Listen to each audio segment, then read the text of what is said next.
down there, like if say if we have the critics speech against the Chinese government or in the foreign country, if the government knows they would try to silence you, like, and think about it, your family members back home there, and they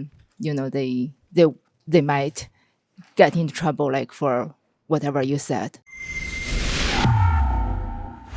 The fourth day of the Foreign Interference Commission's public hearing amounted to a university lecture presented by three senior officials from the intelligence and surveillance apparatus of this country, explaining to the audience policies and protocols regarding classification, what their mandates are for their respective agencies, and how disclosure is dealt with against the competing interest of national security.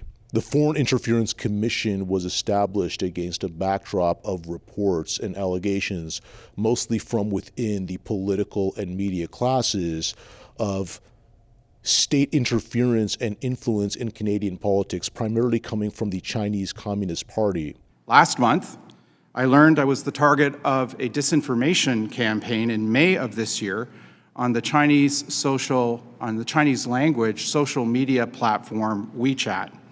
The Canadian Department of Foreign Affairs concluded that Beijing's role in this disinformation operation was highly probable. But my experience is but one case of Beijing's interference in Canada. Many, many other cases go unreported and unnoticed, and the victims suffer in silence. This has serious implications for the approximately 4% of Canadians, some 1.7 million Canadians, of Chinese descent. So the Foreign Interference Commission's mandate is to examine these allegations and to identify what can be done to protect Canadian democracy from such attempts to influence Canadian politics, either by intimidating certain politicians or procuring influence with others.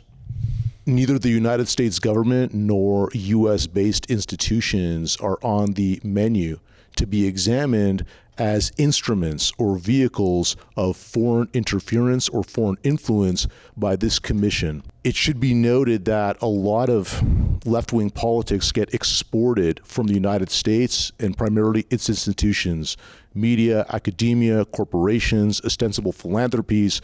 So that's off the list. That will not be part of the examination of this inquiry into foreign interference or influence in the 2019 or 2021 federal elections or beyond. Also noteworthy is how a series of participants and presenters and witnesses expressed concerns about time constraints placed upon the commission, which would potentially restrain or obstruct its ability to fulfill its mandate fulsomely by the conclusion. Specifically, there are 3 scheduled weeks of public hearings, and here we are at the conclusion of day 4 of the first week, and almost all of the time thus far has been dedicated towards pedantic explanations of how agencies operate, what their mandates and missions are, legalities regarding disputes between disclosure versus classification. Most of this information can be found online. So in terms of actual news, the presentation of information and facts unavailable to the public, that's been in very short supply. Despite his claims towards desiring greater transparency with the Canadian public from his agency, CSIS Director David Vigneault opted against taking any questions from news media when he had the opportunity to. And one more thing to note as well, it was not like there were many people that are asking him questions. It was simply me and some other guy from the so-called mainstream media. So in terms of transparency with the news media, that was not at play at all.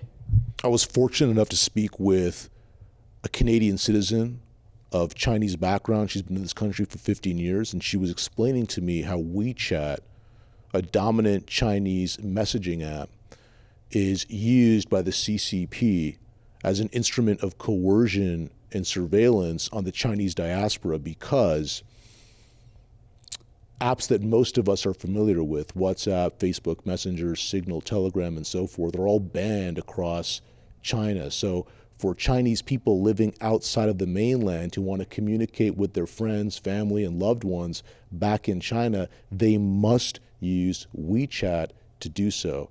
And in so doing, their communications are intercepted and surveilled by the CCP. For WeChat, it's a Chinese app, and it's governed, like it's controlled by a Chinese government.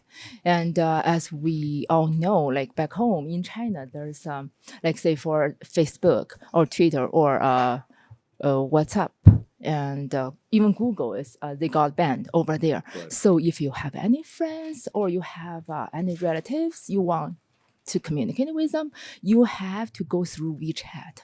So that means that's the only tool you can use.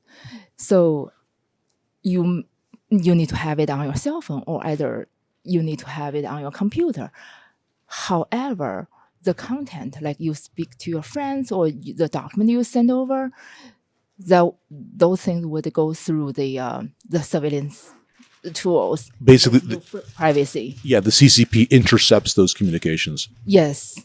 Okay, one more question, Yu Chen. You were talking about how Canadians with a Chinese background are intimidated into political silence because of their family members back in China. Why don't you talk about that?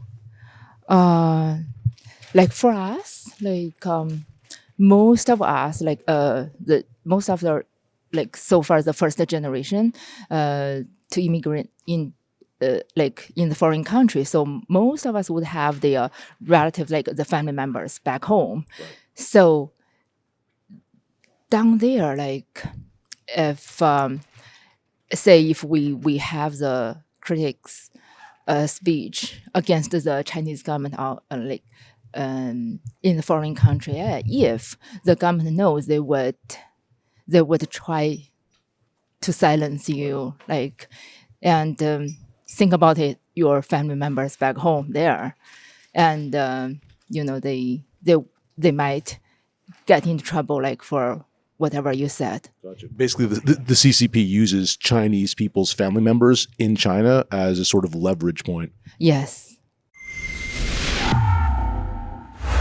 Folks, if you appreciate and value our in-the-field journalism, these sorts of reports, please visit protectourdemocracy.ca, contribute to our operational costs. We don't get handouts from the government, and also stay up to date with our ongoing coverage of this Foreign Interference Commission and its public hearings.